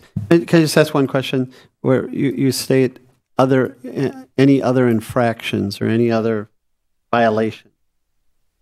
Could you be more specific? I mean, what types of violations would a speeding ticket, what types of, maybe Jim needs to answer this, what types of violations would trigger that? Well, definitely anything that has to do with alcohol. Anything that has to do with alcohol. Okay. And then some of the other, if we find out that with disorderly conduct, right now he is applying for a license at tobacco outlet. But if, let's say in a year he starts working at a bar and disorderly conduct comes again, it's the bartender I trust to calm things down, sure, not heat things up. So as I said, any infractions that would have been noticed on our current application. Okay. I just want to clarify. I mean, Jim, is that a correct definition or correct? That's a condition that would be legitimate. Okay. Is disorderly conduct is that currently grounds for not getting a license? Depends on where it occurs. Depends what? Where it occurs. If it's a situation that involves alcohol, then that might be directly related to the license. If it's a more attenuated disorderly conduct situation, it may not apply, and that'll be a fact basis, not a case by case matter. Is it a fact based on the original application? Yes. But in this case, these two charges would not have prevented him from getting a license if he would have filled out the form properly. Is that correct? That would be my understanding. Yeah. So in this case? Yes. It was, okay. I just ask. Alderman Ling. Wouldn't an infraction or disorderly conduct be grounds for the revocation of his license regardless? Again, the violation would have to be related to the license. So if it's a disorderly conduct that happened as a result of an argument in the neighborhood, not involving alcohol, it's probably not related to the subject matter of the license. Okay. Alderman Bates. Thank you. And just to bring up the point that with a new application for a bartender's license is totally different than when we renew it. When we get a new one in, that's when we do our due diligence to make sure. Because once you get a bartender's license, it has to be more severe, and there's specific cases that you have to follow. So once we've given someone, we say, we put our trust in you, and go forward. And the process to get it taken away from somebody, because they might be earning their living at it at that time and have no other options. But when you first start out, it allows the council to do more things and review it more carefully. All right, thank you. Alderman Boyette. So I guess I'm concerned with the fact that he's not actually going to be mixing drinks in a bar setting. He's going to be using his license to sell in a retail establishment. Is that correct? Okay, thank you. Just to be fair, though, a bartender's license is not tied to the place that they're applying from. A bartender's license can be used in any place within the community, whether it be Class A packaged goods retail or Class B bar. And the other thing is, some people he doesn't have to have a license to sell these packaged goods, as long as there would be another employee there with a license. It's kind of a little oddity in the law. So, Alderman Bates for the third time. Okay. Well, I was just going to specify, we have no way of saying that it's a bartender's license just for retail. And as you say, you could work someplace without a bartender's license, but this would allow you to work alone, anywhere. We call all of them bartenders. Right, Jim? Okay. Okay, I think nice discussion. So there is a motion. This vote will be on Alderman Bates's amendment to the motion. Everyone understand the motion? All in favor of Alderman Bates's motion will vote aye. All opposed will vote no, using the roll call machine, please. That motion fails. 5 noes, 2 yeses. That brings us back to the original motion. Is there any further discussion on the original motion? Seeing none, all in favor of approving the beverage operator license will vote aye. All opposed will vote no, using the roll call machine, please. That motion passes 6-1. All right. Committee recommends Council adopt Resolution 2018-16, Deferred Assessments for Nature Trail Subdivision, and I would so move. Alderman Bates moves, Second. Seconded by Alderman Lendrum, that we adopt resolution number 2018-16, which is the deferred assessment for the Nature Trails subdivision. Any discussion? All in favor will vote aye. All opposed will vote no, using the roll call machine. That motion passes 7-0. I just want to mention that I think the council did a very good job in taking a very difficult situation with that whole issue, and led by staff and Jim and Alderman Stevenson, and had a small part in all the people who worked on that. I think we came to a good place on it. So really proud that we were able to get there and make it a little bit better. So thank you. Alderman Bates? I just want to ask, are we kind of done with all the needs of that project now for Eagle Crest and Nature Trail? There's nothing hanging? Yes, all of the, I guess, the assessment process leading into the project is complete. Thank you. Other than Shooting Star, which is a separate standalone, but is becoming more melded. Yeah. Okay, so thank you very much on that. So thank you, Chairperson. Did we vote? No. Yeah, we did. We did. Okay. We did vote. That didn't take long. Thank you. And that concludes my report. Thank you very much. That'll help. That's my cue. Thank you. Keep it moving. Yeah. Alex, you know your item was in the consent agenda. You just like us and want to visit for a while? Good. Once the consent agenda is passed, that means everything within that consent agenda has passed. So you're done. We thank you. I think the council probably thanks you for your letter, the email that was given that I sent on to everyone on explaining from CASA and that. So just so you know, your item is done. But you can stay. Yeah. That's some real exciting stuff coming up. Alderman Bates? I did have one question. She mentioned percentages in her letter. She never mentioned numbers. If next time, or maybe she could forward us something with like a number, because 10% doesn't mean anything.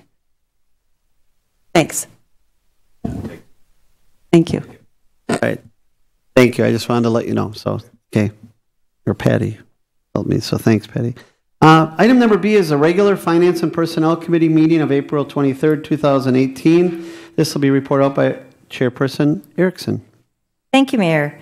The minutes can be found on the city website. Item number 1, the committee recommends council's authorization to proceed with OneSource Technologies to implement controlled access on all interior doors at City Hall and the external and server room doors at the City Training Center at a cost not to exceed $35,000, which was approved in the Information Systems 2018 CIP budget, and to direct the staff to prepare a written policy regarding controlled access procedures and protocols and active shooter training to ensure that the improvements are being implemented properly for City Hall security purposes. And I so move. There's a motion by Alderman Erickson, seconded by Alderman Boyette.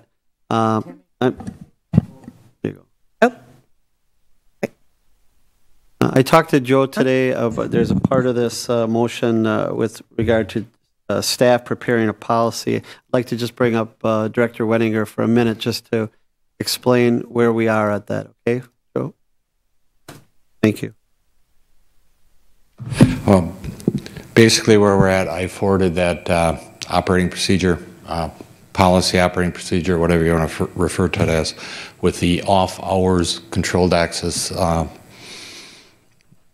to you. We've discussed this with staff. In the past, it was kind of a verbal, informal working arrangement. I had talked to Officer Zules and Officer Kufel about the active shooter. They thought that was that training and that procedure policy was a separate item. They've been doing quite a few lunch and learns with area businesses and that. In the next month, they're going to sit down with Officer Gonzalez also. We're going to come up with a operating procedure for that, and they are going to, with our help here, schedule 2 or 3 lunch and learns so that we can break them up, and with coverage of offices, we'll be able to get everybody through the lunch and learn and question and answer type session. So how you explained it to me is Neenah police officers that do these safety trainings, they recommended that the active shooter part, policy, lunch and learns, those types of things be separated from the written policy about the controlled access. Correct. The one comment that they all made was the fact that it seemed kind of odd to include them in one policy because if there was an active shooter, it's likely going to happen during work hours versus off hours. Thank you. Alderman Boyette? I believe the reason we threw it all together is because that's how the package was sold to us, is that if indeed there is a situation during hours that you were able to initiate those doors to be locked, and therefore it is a safety component. That's why and where the conversation in committee went to this and why it was concluded. We don't have that ability at this point to lock the doors during the day. The goal is to be able to lock the doors from their seats if an active shooter or something happens. They'll be able to push the doors will lock. That will be later on this summer. That wasn't what was discussed Always in been committee. No, that's what we're spending 35 grand. Exactly. Correct. Exactly. Correct. It was discussed, and it will be part of that, but we don't have the $35,000 phase 2 of this project installed yet. So without the technology being installed. Right, I understand it's going to be done. I'm just saying you're asking us to separate that now, but that was all part of the package. What we were sold in committee was that the reason we were wanting these extra policies done and added to it was because this was also going to be something that you could utilize in case of an active shooter situation. That's why I brought you up, just after he had discussions with police officers to do these policies. They suggested we don't do it. We do the second part of it.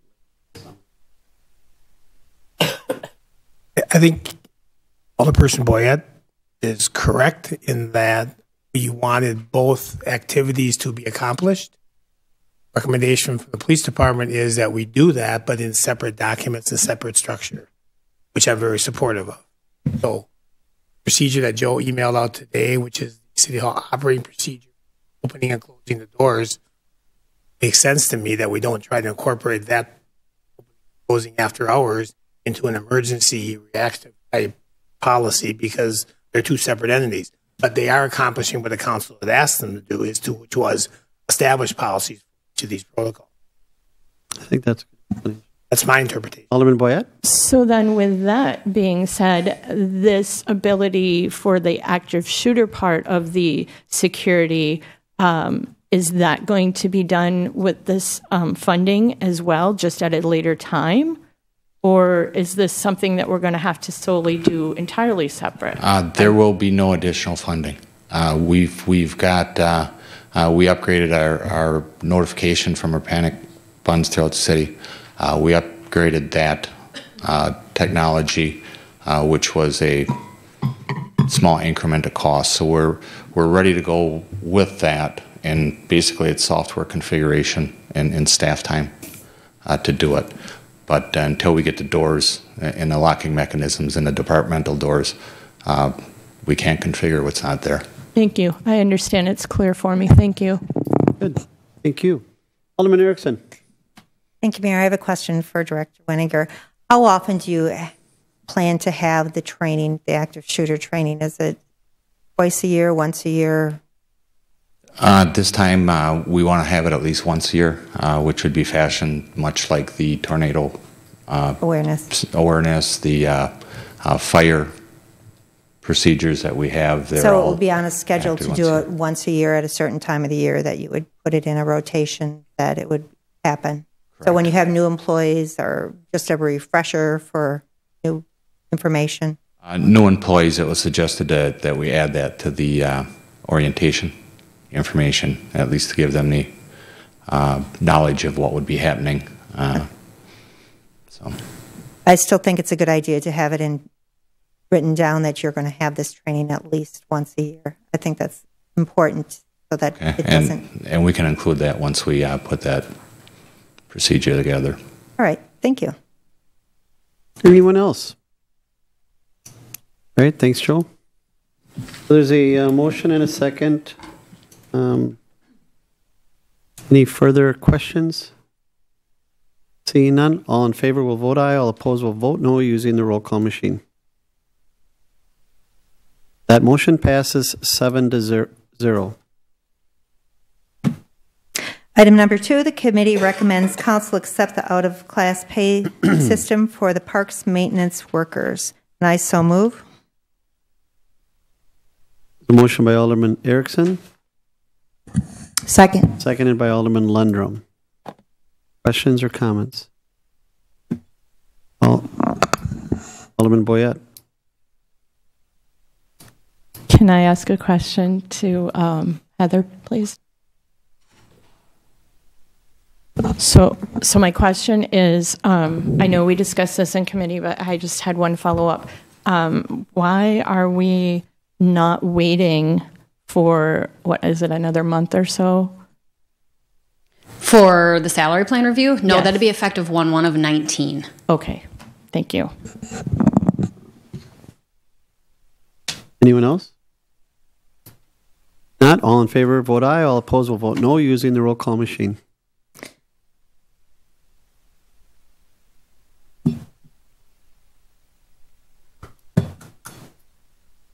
That motion passes 7-0. Item number 3, the committee recommends council select Charles Detman as a salary plan vendor, and I so move. Motion by Alderman Erickson, seconded by Alderman Boyette. To select, recommend Carlson Detman as a salary plan vendor. Any discussion? See no discussion, all in favor will vote aye, all opposed will vote no using the roll call machine. Item number 4, the committee recommends council approve the development agreement. Hang on. I have to at least call the roll first, so I appreciate that. 7-0. That motion passes 7-0. I like to keep things moving. I like your enthusiasm, but Item number 4, the committee recommends council approve the development agreement for lots 64, 65, 66, and 70 of the Liberty Heights subdivision. And this will be acted on following a report from the Board of Public Works meeting of April 25th, 2018. And that concludes my report. Thank you very much. Item number 10 is reports of special committees or various projects and consideration thereof. Regular Plan Commission meeting of April 24th, 2018. Council Alderperson Lang. Thank you, Mayor. The minutes for this meeting can be found on the city's website. There's one action item. The committee recommends council adopt resolution number 2018-15 regarding the affidavit of correction for the Liberty Heights subdivision, and I would so move. Motion by Alderman Lang. Second by Alderman Lundrum. Any discussion? Alderman Bates? Thank you, Mayor. Sometimes the words get in my way. Could you remind me what the affidavit was? Or the city attorney? It's a deal with an adjustment in a wetland line on the property. Got it. That's right. All right. Anyone else? Seeing none, all in favor will vote aye. All opposed will vote no using the roll call machine. That motion passes 7-0. Thank you for your report. Item B, Board of Public Works meeting of April 25th, 2018. Vice Chairman Hillstrom. Thank you, Mayor. The minutes of this meeting can be found on the city website. There's 2 council action items this evening. A is the board recommends council award contract 4-18 epoxy pavement marking to the low bid from Guidelines Pavement Rio in the amount of $71,335.30, and I would so move. Motion by Alderman Hillstrom. Second. Seconded by Alderman Lundrum to award contract 418. Is there any questions or discussion? Alderman Bates. Thank you, Mayor. I mentioned this in the meeting, but I'd like to request that the Public Works Department check the pavement markings along the roundabout, the Eagle roundabout. I think that's our worst one, and just to make sure that, I know it's not as old as some of the other ones that we're doing, but just to make sure that one's freshened up, because I think people get confused. Okay. We'll make sure James gets that, right? It's not part of the plan on this contract, so we'd have to juggle some things around in order to work it in. If you could just look at it to make sure that. I think we have. Will do. I think we have $80,000 budgeted, Jerry. That's correct. Okay. So, and just so the people at home in that, this is a doubling up, so to speak, 2 years, because last year we were not able to get it done. So we're doing about 2 years worth of work here.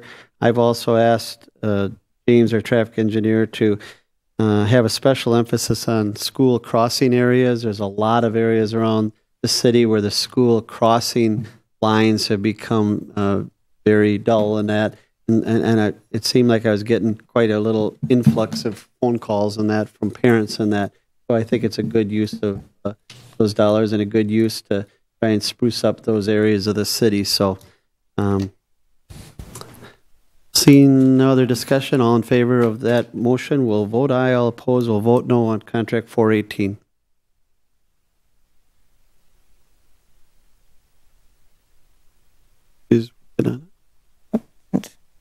Sorry. There we go. That motion passes 7-0. Item B, the board recommends council approve the development agreement for lots 64, 65, 66, and 70 of the Liberty Heights subdivision, and I would so move. There's a motion by Alderman Hillstrom, seconded by Alderman Lundrum, to approve the development agreement for the lots as outlined in the Liberty Heights subdivision.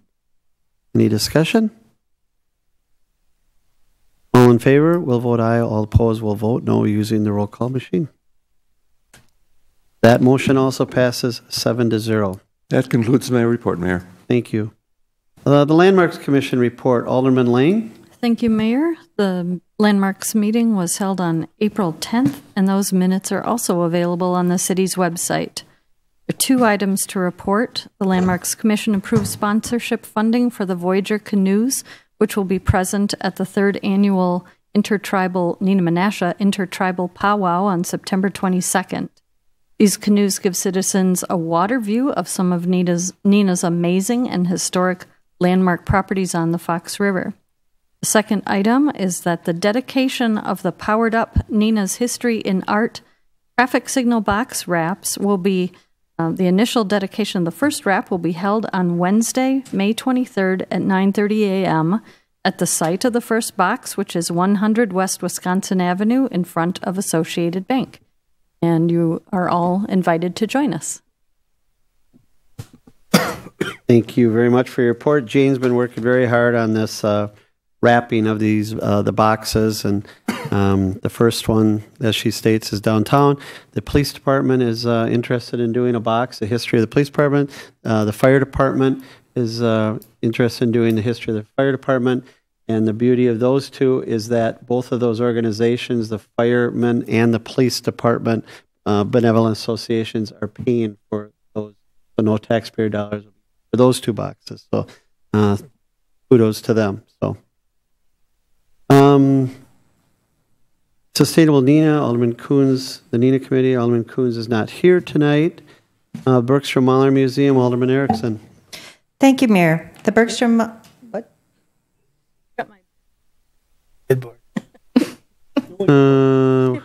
Sorry about that. Okay, sorry about that. Alderman Lang, also for the Business Improvement District, the bid boards. Sorry. Thank you, Mayor. The bid board met last on April 17th. There are just a couple of items to report. The Recruitment and Retention Committee, along with the Public Relations and Marketing Committee, will be working on a marketing packet for the downtown. A couple of other events coming up, and those that have passed. April 12th was the Ultimate Ladies' Day, which was successful in the downtown, another great event for Neenah. Vintage Adventure is an event that is put together by the Neenah Historical Society has been renamed Discover Neenah Downtown Family Day, and that will be held on June 16th, featuring horse-drawn wagon rides, historic games, and activities for all families. That takes place from 11 to 1 on June 16th. The next Network Neenah event will be held on May 24th at the Ridgeway Country Club from 5 to 7 p.m. A couple of new business changes in the downtown. A new owner, Vicky's Salon, Jessica Martin. Also, a very interesting new business inside of the ERA building, which sounds very intriguing to me, is a float spa in the basement there at the ERA building. So I'd encourage everybody to check that out. That concludes my report. Thank you very much. Bergstrom Mahler Museum, Alderman Erickson. Thank you, Mayor. The Bergstrom Mahler Museum of Glass Board of Director meeting was held on Monday, April 30th at the museum. I'd like to highlight that July 15th is the annual art festival, and they are looking for volunteers. So if you're interested in volunteering for the art festival, there are a variety of opportunities on the Bergstrom Mahler Museum of Glass website, and you can sign up on the website. So I'd encourage you to do so. Also, there are a variety of classes at the Bergstrom Mahler Museums, and those are also available to sign up for on the website. And that concludes my report. Thank you. Also, Alderman Erickson for the report from the Library Board. Thank you, Mayor. The Library Board met on Wednesday, April 18th, and the library is currently gearing up for their summer programming. I handed out information on the youth programming, but there is also an adult summer reading program that adults can become involved with. And there is a variety of programming available if you're interested on the Neenah Public Library website. One that I'd like to highlight is the Adult 101, The Psychology of Stuff. That would be a very interesting program for those of us who like to accumulate things and don't quite know what to do with it. And that is going to be on Thursday, May 10th at 6:30. There are so many opportunities for fitness, for music, for writing. I just encourage you to visit the library and visit the website for additional information. And that concludes my report. And Alderman Erickson is very busy because she's also doing the Neenah Arts Council. The Neenah Arts Council met at the Masonic Lodge on Wednesday, May 25th, and several summer event ideas were discussed. We also had a tour of the historic Masonic Lodge, which was very interesting. And we will be meeting again in May at the Valley Academy of Arts to finalize our summer activities. And at our last meeting, we had a lot of great brainstorming ideas. So if anybody is interested in attending any of the Neenah Arts Council meetings, please feel free to do so or to share any ideas that you may have. And that concludes my report. Thank you very much. Presentation of petitions. There are no petitions. It was mentioned earlier there was some, what the neighborhood considered petitions. Those were dropped off at the city clerk's office. We viewed them as all individual. So I believe we scanned them, and all the aldermen were given all the petitions. They were signed by different, they were same writing and different people. So you all have those, okay? Any council directives anyone would like to bring up tonight? Any unfinished business? Being no unfinished business, we'll move on to item number 14. Any new business, any announcements or anything before we go into closed session? Any announcements or anything? Alderman Bates. Thank you, Mayor. I would just like to mention that last night we had a discussion with the Neenah Joint School District, and that our ability to have polling places at the schools will be changing most likely in 2019. But if you want to talk to your school district. Yeah, thank you for that. We, they did vote that to end voting in schools after the November election. So Patty is already on it. I think you received something. If you have ideas, let us know. I think if we can find appropriate places, maybe we just want to do this even for the August and November, and see if we can get it done before August. They were accommodating. The original plan was to do it after the August election, which I think would have really been difficult for voters to understand. So we'll see how it goes. Patty will keep you up to date, but if you have places in mind, we prefer them to be in the district, but we want to make it as easy as possible for people to vote. Schools were perfect locations because of how big they were and parking and that. We have some challenges ahead, but I'm sure we'll figure it out. Any other announcements? I just want to bring up two quick things. Number one, with regards to the CIP, I've had discussions with staff and TodNet. I polled the council. You all have your CIP for next year currently. The best night for for everyone at the time anyways was May 15th. which is a Tuesday night. And so I put out a memo about May 15th. Subsequent to that action, a couple aldermen have had unavoidable things come up that they may not be able to make the 15th.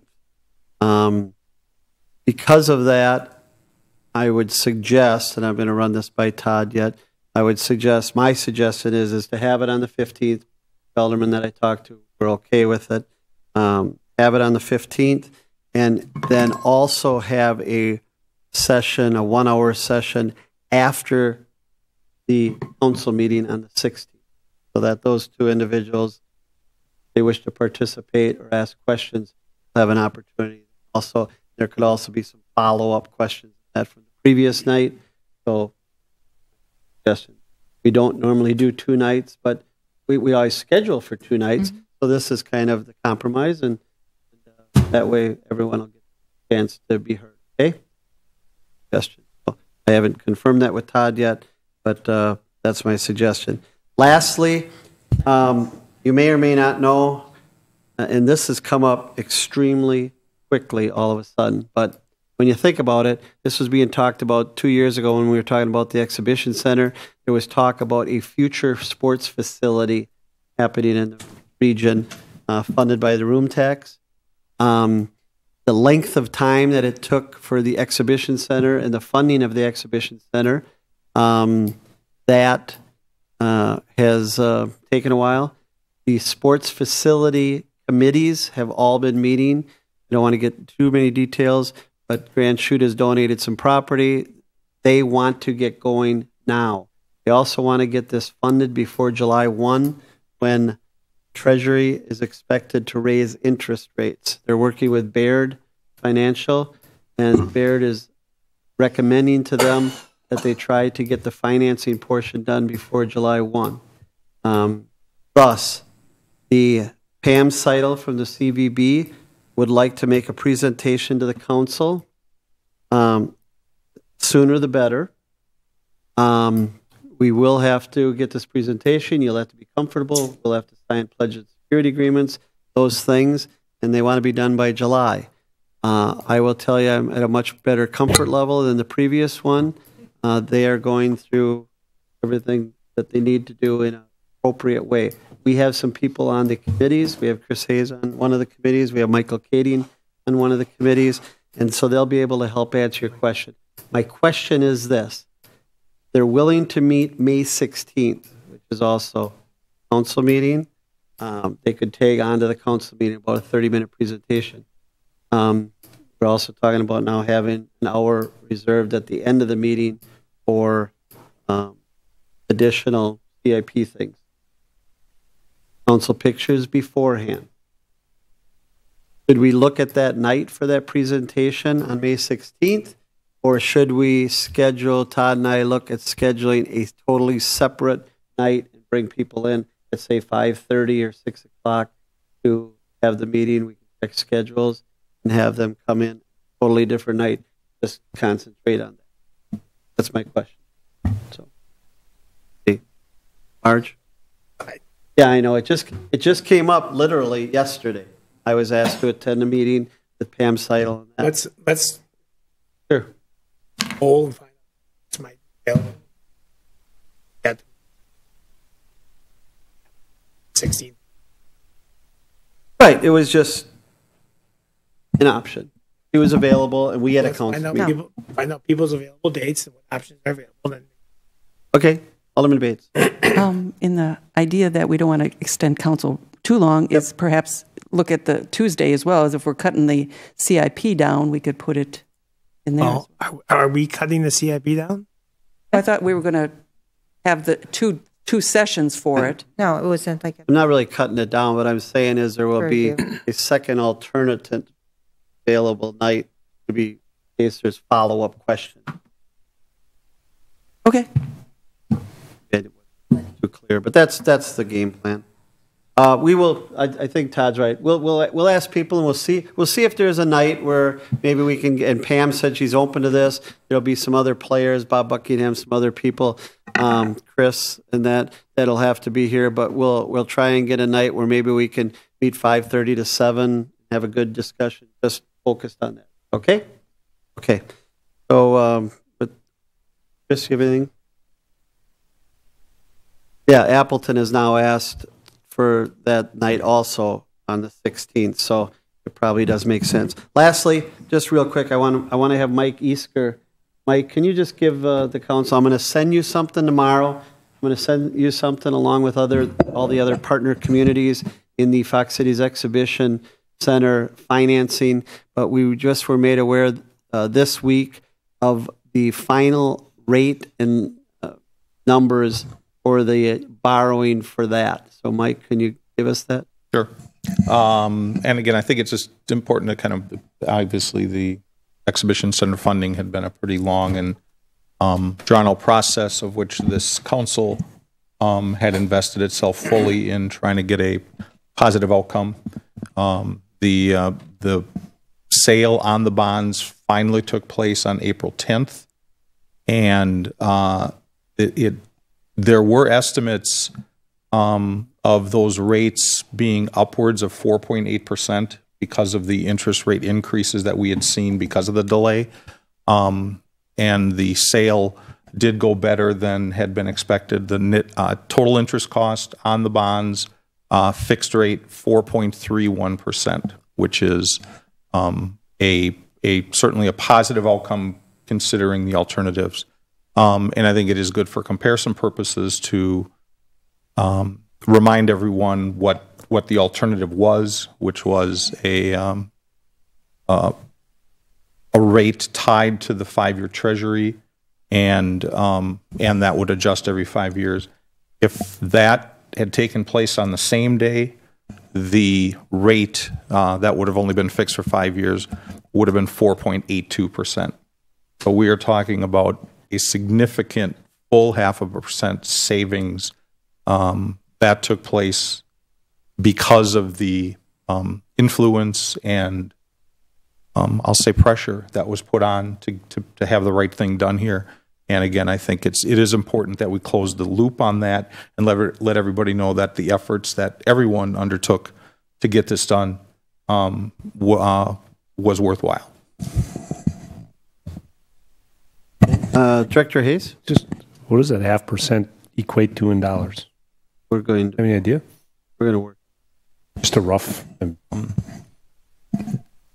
It's always difficult because it all depends upon how long it takes to pay off the bonds. If it takes 20 years, it's one thing. If it takes 25, it's another. If it takes 30, it's another. We're certainly in the millions. We're certainly in the millions. So this council did a good job by working hard on behalf of not only our constituents, but the entire region.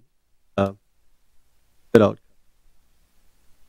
And I guess I wanted to just point out again how important it is, I think, that everyone does recognize that the dollars that we're talking about here are public dollars. I mean, we are talking about within a rather short period of time, there will be, including project cost and interest, upwards of $100 million of commitments being made for the funding of these two facilities, the exhibition center and the sports facility, which will take place, each of them costing approximately $30 million, and each one likely to cost well over $50 million when the borrowing is fully paid off.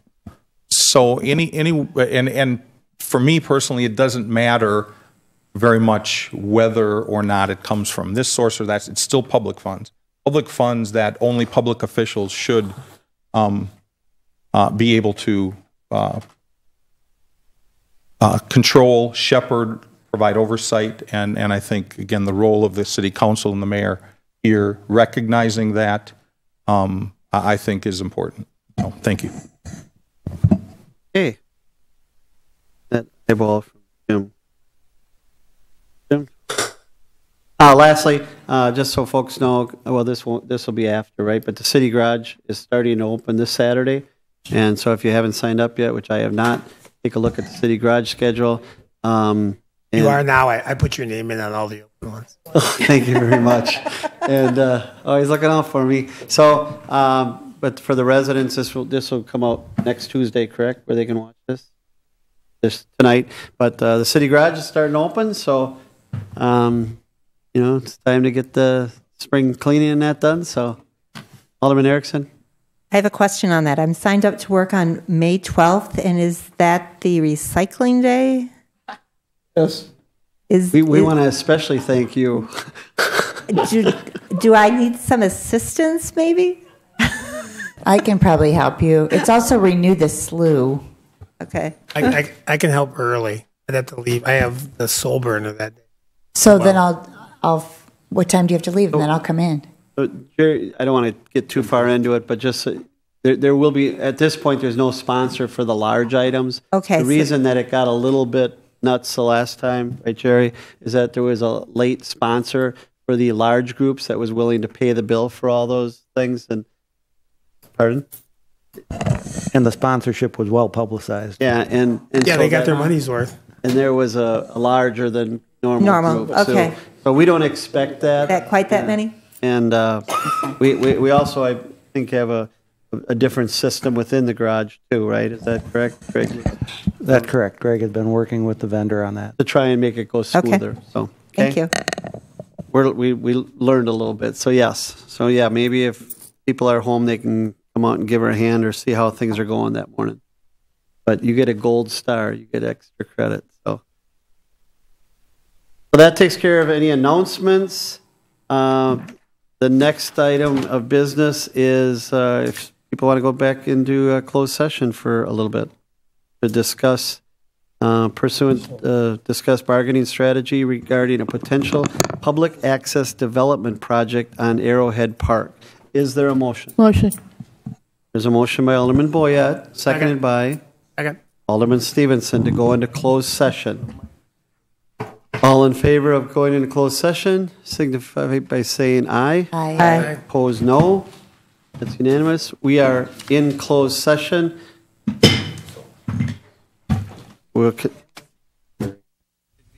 Broadcasts of the City of Neenah Common Council meetings are produced by University Studios of the University of Wisconsin-Fox Valley. Neenah residents can get information about City Council meetings, City Committee meetings, meeting agendas, and other documents via the City website, www.neenahgov.org. Neenah residents can express their opinions about city issues or about these broadcasts by contacting the mayor's office, contacting their city alderman, or by completing the electronic feedback form on the city website, www.neenahgov.org. All public portions of the meetings are recorded in entirety and are not edited for playback.